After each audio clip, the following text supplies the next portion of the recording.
Presecanjem vrpca na ulazu zgrade u ulici Branka Radičevića ostvaren je san preko 40 porodica. Novogodišnja bajka u novom stanu ostvarit će se i za petočlanu porodicu Milanković. Nakon 10 godina podstanarskog života na useljenju Suze Radosnice, ekipa televizije GEM imala je tu čast da im prva čestita useljenje. Neka vam se sreća. Hvala. I kao što vidimo, troje dece, sve ove godine čekali ste stan. Kakav je ovaj trenutak? Uzbuđujuće.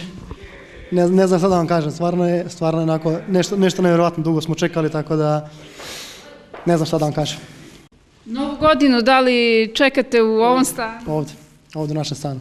Dakle, ubrzano se useljava. Ubrzano već možda danas da se krene sa preseljenjem. Za Đurića je novi stan i početak novog života, posebno za mlađi deo porodice. Deca, jedan sin 15 godina, jedan 13.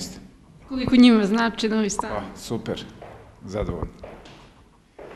Dugo vremena ste čekali na stan? 25 godina. 25 godina smo podstanari. Inače, u samoj ovoj proceduri oko dobijanja koliko ste dugo čekali? Koliko? Godinu i po dana? Koliko je tako? Da li ste izgubili strpljenje? Pa nisam, sve je potajno. A nadu? Pa i nisam ni nadu ni strpljenje, ništa.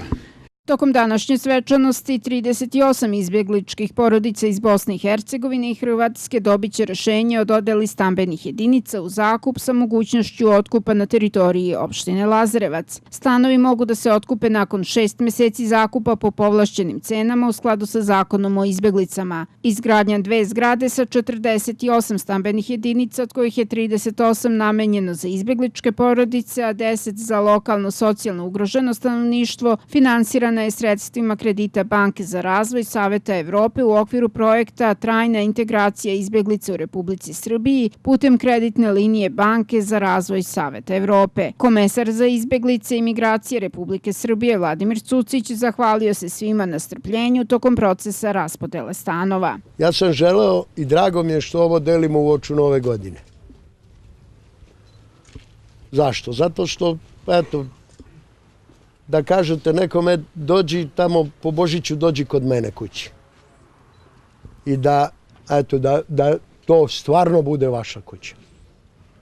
I to je jedan, ako već nema one koja je bila, neka je ova ovdje, nije ni ovo loša. Sami znate, godinama ste ovdje. Budite dobri Lazarevčani, kao što ste dobri ljudi, a niko bolji čovjek od vas nije, čim ste mogli sve ovo da istrpite. Predsjednik gradske opštine Lazarevac Bojan Sinđelić izrazio je svoje zadovoljstvo što se ova zgrada upravo nalazi na teritoriji naše opštine. Meni je zaista izuzetno zadovoljstvo i čast što danas za 42 porodice, što kažu, dobijaju krov nad glavom. Ovim danas vašim useljenjem je i ispravljena na neki način donekle nepravda koja vam je naneta pre mnogo godina. Žao nam je, kao što je rekao komesar, što se ovoliko dugo čekalo, ali u svemu ovome ima i dosta toga dobroga. Konačno imat ćete svoj krov nad glavom, konačno bit ćete stambeno rešeni i opština Lazarevac je, što je meni izuzetno drago, učinila sve što je u njenoj moći da do ovoga dođe. Ali svakako mi kao jedna društveno-politički odgovorna vlast. Za 4 izbjegličke porodice iz Bosne i Hercegovine i Hrvatske svečano su uručena rešenja i ključevi za 4 montažne kuće na teritoriji Lazarevca. Sredstva za nabavku kuća i infrastrukturne radove su obezbeđena iz budžeta Republike Srbije, a vrednost pojedinačne kuće je oko 15.000 evra u dinarskoj protivvrednosti.